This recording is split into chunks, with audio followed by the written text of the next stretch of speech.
We'll come to the time in our service now. We'll look at a passage from the Bible. We'll talk about what it means, why it matters, and what we should do about it. So if you have a Bible, would you turn to the book of Ecclesiastes? Ecclesiastes chapter 6, beginning at verse 12. Just the last verse of chapter 6 and headed into chapter 7. It's on page 475 if you're using this brown pew Bible. Ecclesiastes chapter 6, beginning at verse 12. And when you found that, would you stand with me, read for us this passage together. Beginning at verse 12, Solomon writes this. For who knows what is good for a man in life?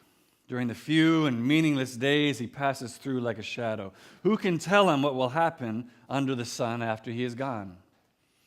A good name is better than fine perfume, and the day of death better than the day of birth.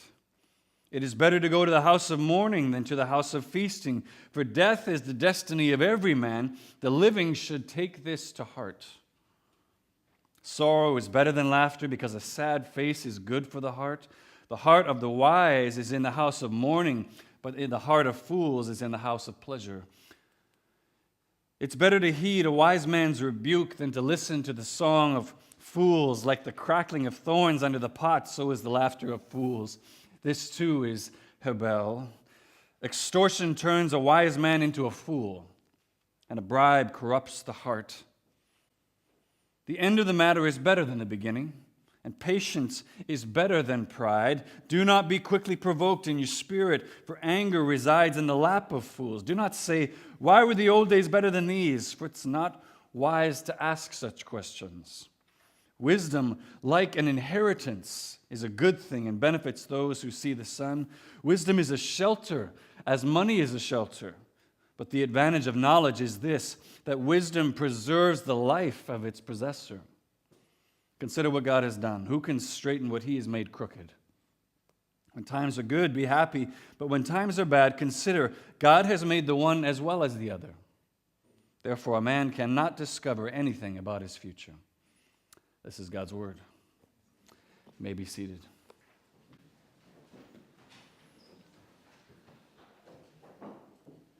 Let me pray for us. Ask God's blessing now on this time in his word.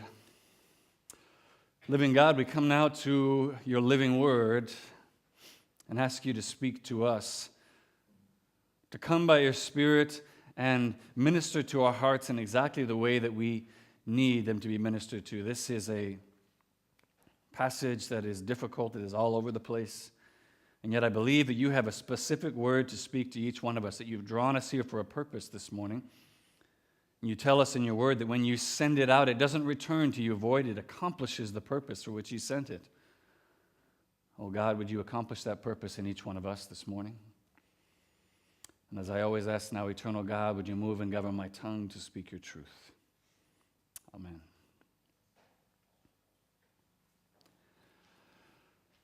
It's been a number of years now since it's happened, and so maybe I'm just healed. I don't know. But it used to be that I was the absolute worst when it came to choosing a drink at 7-Eleven or at the gas station or whatever it was. And the reason is because I took forever to choose something.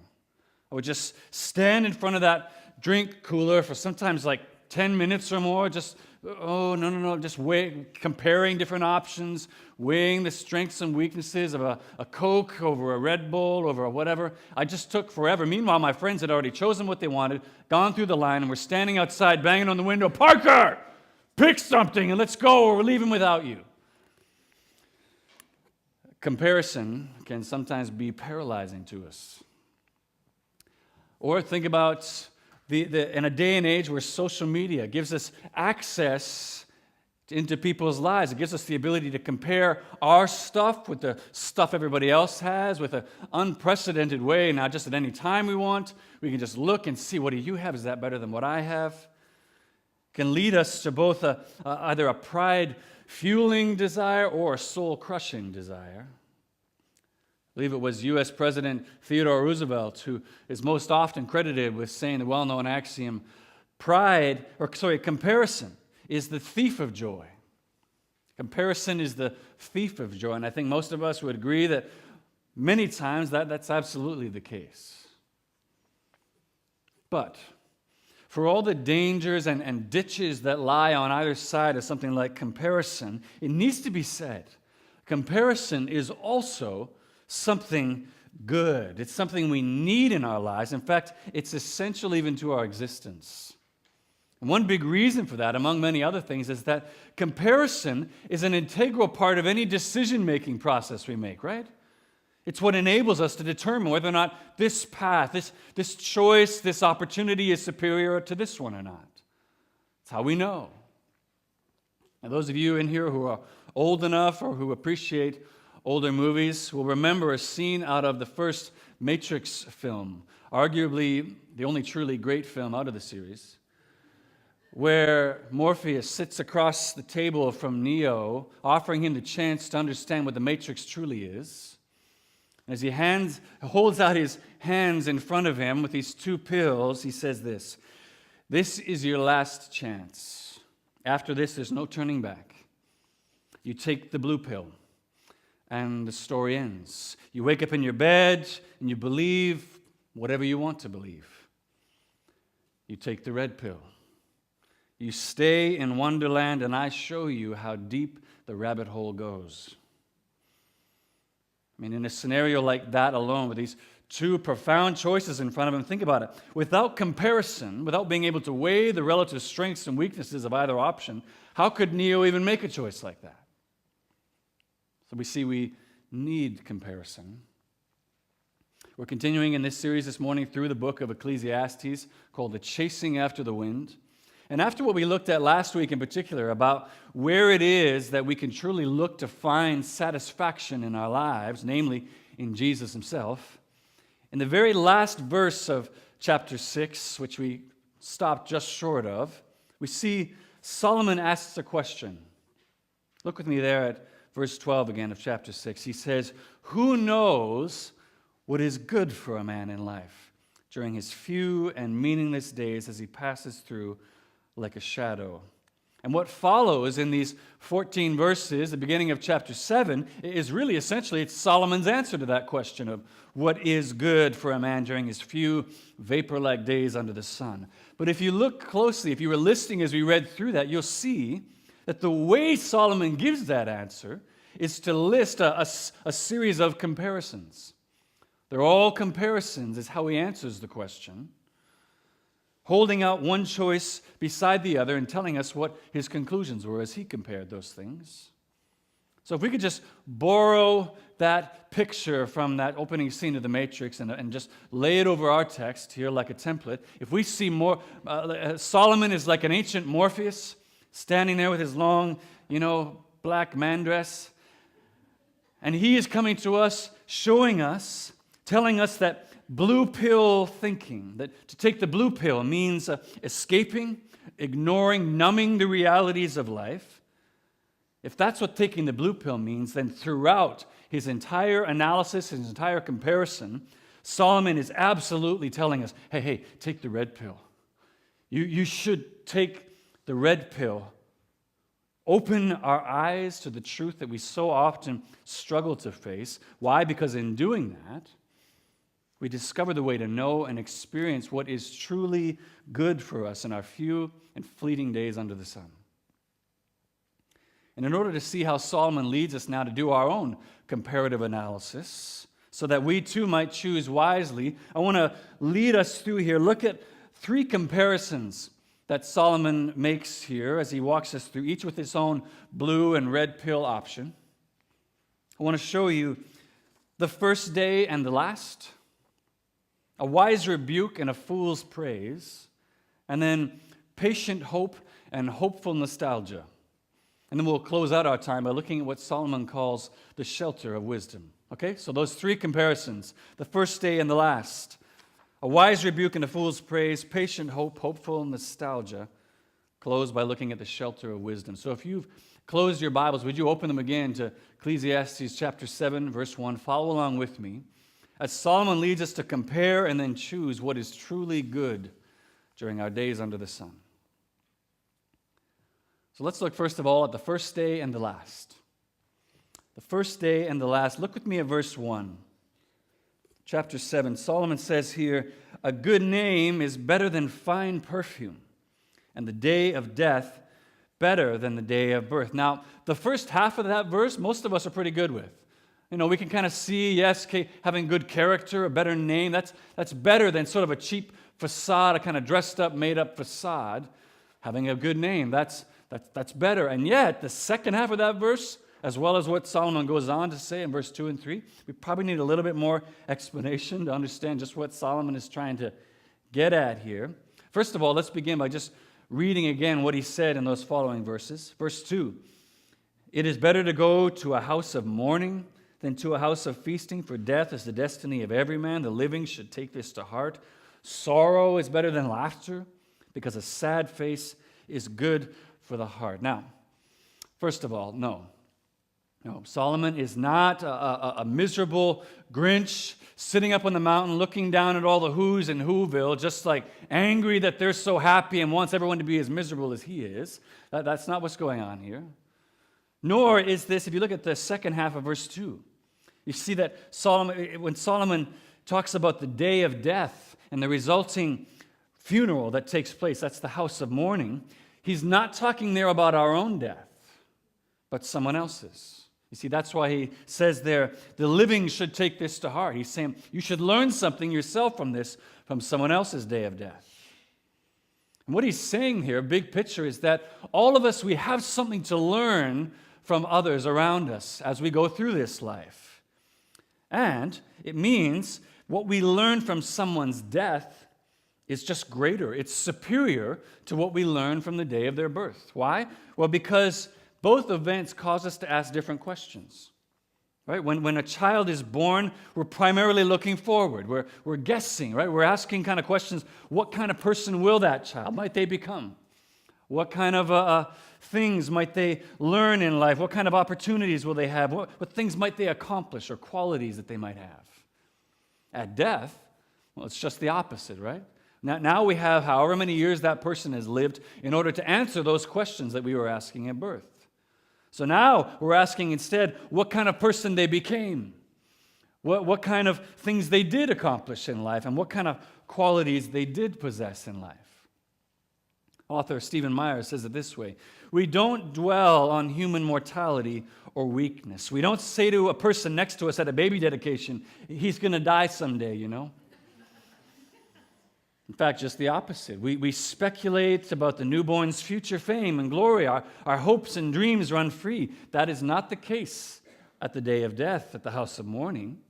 Then the mood is thoughtful, contemplative. The fact of human mortality is plain. You can ignore it and refuse to deal with it, but the death of a friend or a relative is the best time to face the grim reality. Every funeral anticipates our own. And that is the first red pill that Solomon hands out to us and asks us to swallow.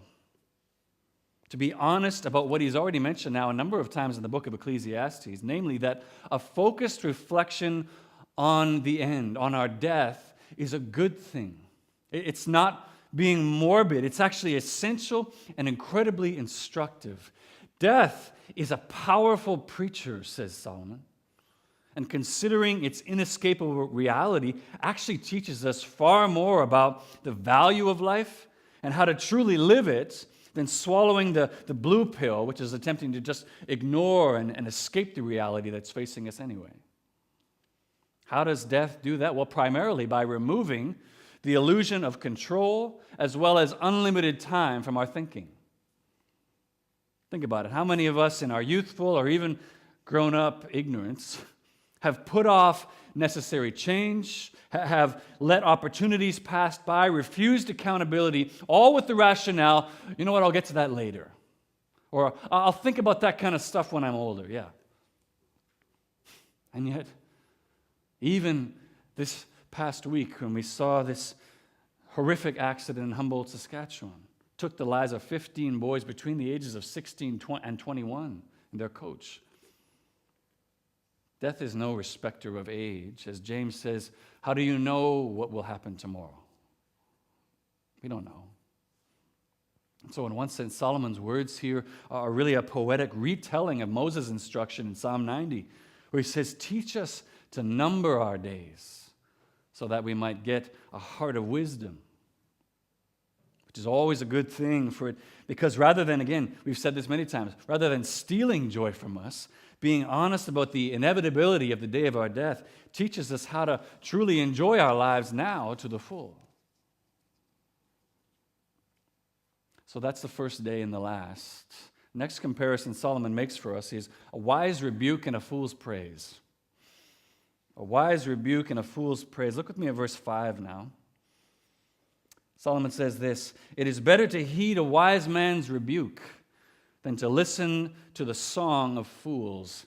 Now, there's a number of different ideas about what Solomon's getting at there when he talks about the song of fools. Some believe that he's just talking about foolish praise, sort of a flattery that others would give you. Song of fools. Others believe that he literally means that overly loud song fest that you and your friends begin to partake in when you're no longer able to count how many pints you've had to drink that night. But either way, whatever it is, when you include Solomon's description in verse 6 about the loud, quickly passing laughter of fools, because that's what happens when you burn thorns instead of logs, they burn loudly and very quickly. I think it's clear what Solomon is describing here is the very alluring, the very desirable distraction that, come on, all of us have fallen prey to at one time or another, of seeking parties, seeking entertainment, seeking flattery, that's the thing we often go to when we're faced with the difficult realities of life. That's the place we run to first, to be distracted, to be entertained. Think about it. Your girlfriend, your boyfriend breaks up with you. You get fired from your job, or you can't find a job when you want one. Someone dies unexpectedly, you're struggling with difficulties in your marriage, whatever it is. When the ground falls out from beneath our feet, most of us, our knee-jerk reaction is to try to push as much alcohol, prescription and non-prescription drugs, sex, parties, concerts, Netflix binging, road trips, shopping, whatever it is. We try to push as much stuff into that hole to cover it up, to cover it over so we don't have to look at it, anything to distract us from having to actually look at that painful, uncomfortable situation and deal with it. And listen, can we just be real with each other this morning? Let's be honest and admit, in the moment, those distractions, that entertainment, that numbing, for the most part, those things are enjoyable. They're super fun. Of course they are. They'd have to be, otherwise no one would ever choose them. No one would ever seek after those things. They are enjoyable. And yet, the point is, just like those thorns burning under the pot, they are also incredibly short-lived pleasures. The house of pleasure is always closed the next morning. And now, the next morning, now you still have to deal with the same pain and wreckage that you didn't want to look at yesterday. It's still there. It hasn't gone anywhere. Only now you've added all this way more pain, misery to your situation. And maybe even a really dumb tattoo. I don't know. The red pill now of truth that Solomon hands us to swallow after another night of blue pill escapism is this. It is always better to heed wisdom's rebuke. Always. Now, no, this isn't necessarily being rebuked because you did something wrong. This could also just be, a certain way of thinking, just listening to wisdom's warning before you make a foolish choice. But it's listening to wisdom's calling out to us, knowing that it could also, yes, include a choice that you know you've needed to make, a change you've needed to make and you haven't. Wisdom's rebuke saying you need to change this now, today, to listen to wisdom's rebuke. The point is, heeding a wise man or woman's rebuke is better for us. Because although the circumstances that we're facing don't change, we still have to face the same difficult stuff. But by facing those circumstances, instead of shielding and hiding ourselves from looking at them and following the correction of people that truly love us, the outcome is often dramatically different. Dramatically different. We actually move towards healing and restoration now as opposed to just taking yet another trip around the cul-de-sac. So take a moment. Think about your own life. Think about your own patterns this morning. What is that wound? What is that deep hurt that you continue to feed? What is that thing you're so terrified to face that you continue to try to cover it over and fill it in with all kinds of different things? Have you noticed that each morning when you wake up, the hole is empty again? It needs to be filled?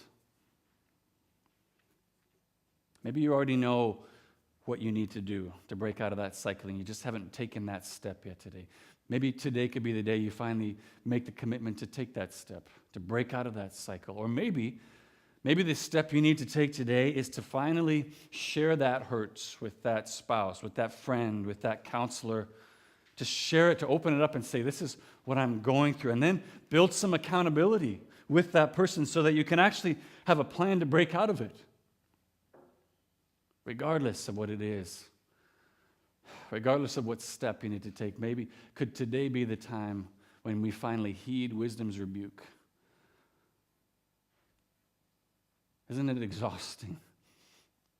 Filling up that wheelbarrow again to dump into the hole. Aren't you tired of doing that?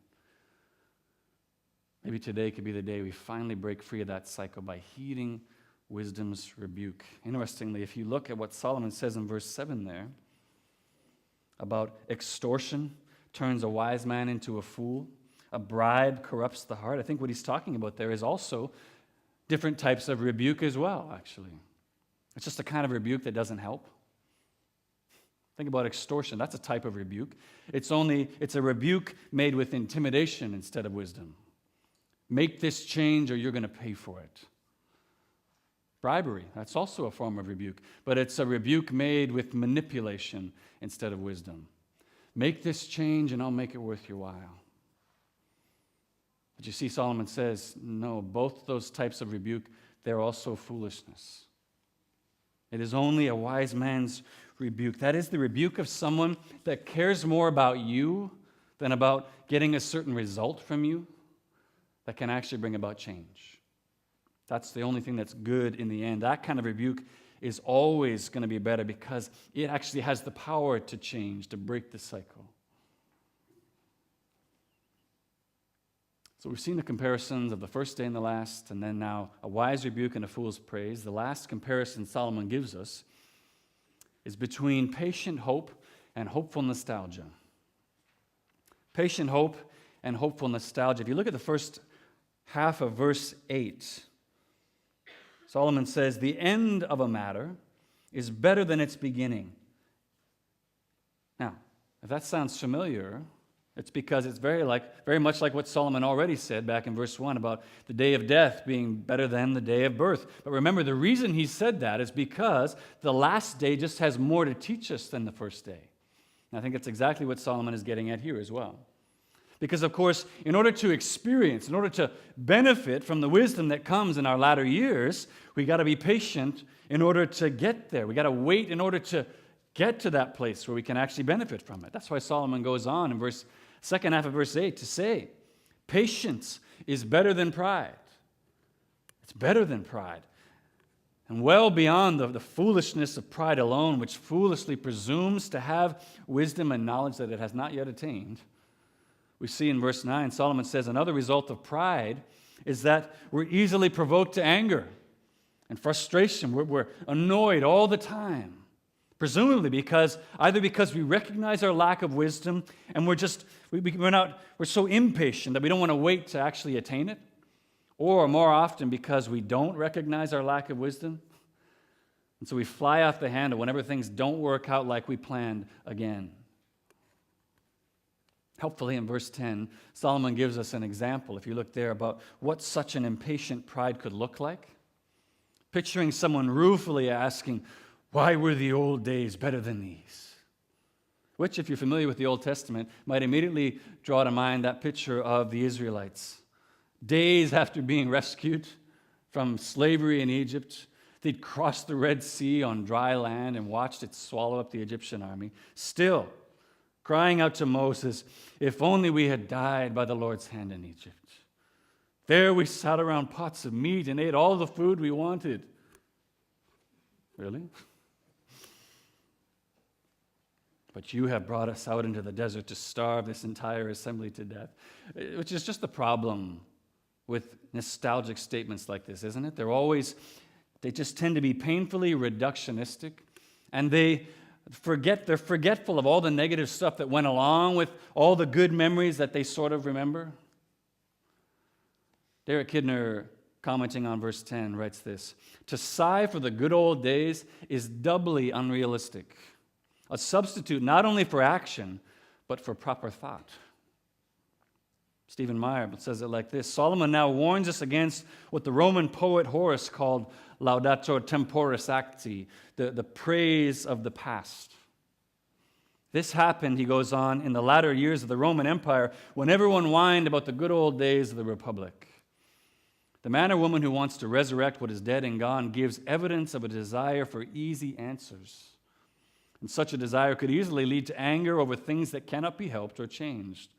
Anger is often associated with such foolish longing."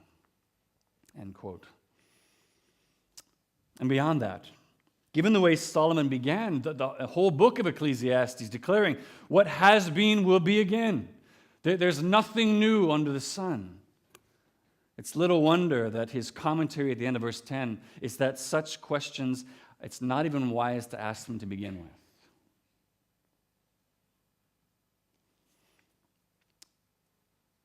I'll always remember a story my parents shared one time. They were leading a Sunday school class at camp that I was a part of. It was about this young boy. He's walking through the woods, and he comes across a chrysalis that is broken open as a butterfly is trying to make its way out. And as he watches this butterfly struggling to get out, he sees it push and struggle, many times seem to actually be stuck, like it can't get out. And so in love, the boy takes his pocket knife and just gently cuts back some of the edges of the chrysalis so that the butterfly can make its way out. And indeed, that's what happens. The butterfly pushes its way out now much more easily and soon is freed from the pod. And then just a few moments later, the boy's father comes along, and when he tells his father how he helped, he can see from the father's expression that may not have been the case. Do you see how the butterfly is crawling around on the ground and not flying? The father asked his son. That's because the butterfly needs that time to patiently push and struggle its way through the opening of the chrysalis so that all the fluid can be pushed into the outer extremities of its wings. Then the wings need to dry, and then only then can the butterfly fly. This butterfly's wings will never work now. It will never be able to fly. The purpose of that story was to illustrate another principle my parents often tried to impart on us as children, namely, anything that's worth having in life, anything worth having apart from our salvation, it requires work and it requires waiting. It takes time. Or as Solomon puts it there in the second half of verse 8, patience is always better than pride. The last red pill of truth that Solomon hands to us and asks us to swallow is this: if you want to know what is good for a man during his fleeting vapor-like days under the sun, patiently wait for what God is trying to work out in you. Patiently wait for what he's trying to work out in your situation. Patiently wait for what he's working out in the world. Blue pill thinking is always just impatient and then angry when things don't go as quickly or according to its own plan, and then just retreats into solacing itself with some sort of a hopeful nostalgia that things were probably better in the past anyways. What are you longing for God to complete in you? What's that situation that you've been praying for weeks, months, maybe years that hasn't worked out yet? You haven't seen the end of it yet? What is that weakness that you're longing for God to finally redeem? The path of wisdom Solomon is laying out for us here as he's imploring us. Wait. Wait. Be patient for God's perfect timing. He hasn't forgotten you. The end, remember, is always better than the beginning. In fact, later on in the New Testament, the Apostle Paul repeats almost this exact same idea, stating to us plainly, he who began a good work in you will carry it out to completion till the day of Christ Jesus. That is, the last day, when we are finally made perfect.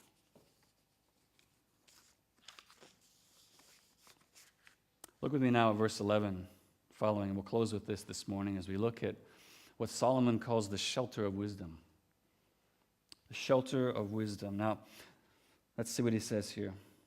Wisdom, like an inheritance, is a good thing and benefits those who see the sun. Wisdom is a shelter, as money is a shelter, but the advantage of knowledge is this, that wisdom preserves the life of the possessor. Consider what God has done. Who can straighten what he has made crooked? When times are good, be happy, but when times are bad, consider God has made the one as well as the other. Therefore, a man cannot discover anything about his future. There's a lot going on here, but verse 11 in particular seems to be a direct answer to what Solomon's question was back in chapter 6 and verse 12. Remember, he asked, what is good for a man? And during his few mist-like days, Solomon's answer here is that what is good to seek, what is good to find during our fleeting days under the sun is wisdom. That's what we should be seeking to find. Wisdom. That wisdom is something that can truly benefit us, just like an inheritance, which, remember, is something we only receive at the end of someone's life. And I think he presents wisdom here in two ways, both as a benefit as well as something that God has ultimate control over. It's a benefit because, as he says in verse 12 there, just like having a lot of money can be a kind of shelter to us in this life, so too is wisdom a shelter to those who seek it, to those who seek to live under it and according to its principles. Which, listen, that's good news for those of us who don't have a whole lot of money but still need that protection in life. And it's also good news for those of us who do have financial means right now, but who also realize that all that is temporary, that it's Hebel, that it can pass away in a moment, and it's God's good gift to us. But this wisdom, remember, is also under God's control. It's just to say we don't get to take hold of the steering wheel of wisdom. It's God's. He's the one, the owner and the giver of it, which means, listen, we're passengers in God's family vehicle. We don't tell him where to go or how fast to drive. We're just blessed to be along for the ride. Which means, like Solomon says there in verse 14, our response must be, in good times, when times are happy, to say, God, I trust that you're in control. I trust that you're in control right now. Praise you for this gift. But also in bad times, times when things don't work out like we hoped or as quickly as we hoped, that our response must also be, I trust you're in control, God. I trust you're driving this ship, and so I don't need to be stressed out. I don't need to be stressed because the ship isn't going as fast or as slow as I want, or because I don't get to hold the steering wheel or push the brakes. I trust that you're in control. It means we approach the gift of God's wisdom during our days under the sun with both gratitude because of the shelter that it provides for us, but also humility, understanding that God isn't looking for our suggestions. He's not asking for us to add our wisdom to his so the situation can finally work out. He knows what is best. We need to patiently wait for him to work out what he's going to work out for us. And think of it, when you compare the picture Solomon gives us of what is offered in a gift like God's wisdom, when you compare that with the escapism, the blue pill thinking of our world, which has no real long-term answers to the questions of pain, suffering, and grief, I think we see the picture of life and goodness that Solomon presents here as truly worthy of our choosing. For look, he adds, second half of verse 12. Even more than protection, wisdom also offers preservation. Preservation to the one who has it. You see, he says, wisdom is a shelter as money is a shelter, but the advantage of knowledge is this, that wisdom preserves the life of its possessor. 1 Corinthians chapter 1, the Apostle Paul says almost this exact same thing. We read this already this morning. Listen to what he says. Brothers, think of what you were when you were called. Not many of us were wise by human standards. Not many were influential, not many were of noble birth, but God chose the foolish things of the world to shame the wise. God chose the weak things of the world to shame the strong. He chose the lowly things of the world, the despised things and the things that are not, to nullify the things that are, so that no one may boast before him. It is because of him that you are in Christ Jesus, listen, who has become for us wisdom from God. You hear that? Jesus has become for us wisdom from God. That is, now he defines it, our righteousness, holiness, and redemption. Surely, all who place their hope in Jesus, who you see Paul said there, has become the wisdom from God. He's become wisdom personified. That when you get Jesus, you get that wisdom that gives us protection and preservation.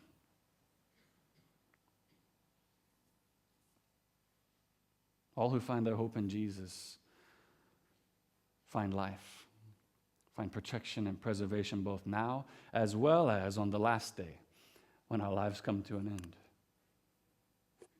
It's a gift of profound love, profound grace that is truly beyond compare. Let's pray.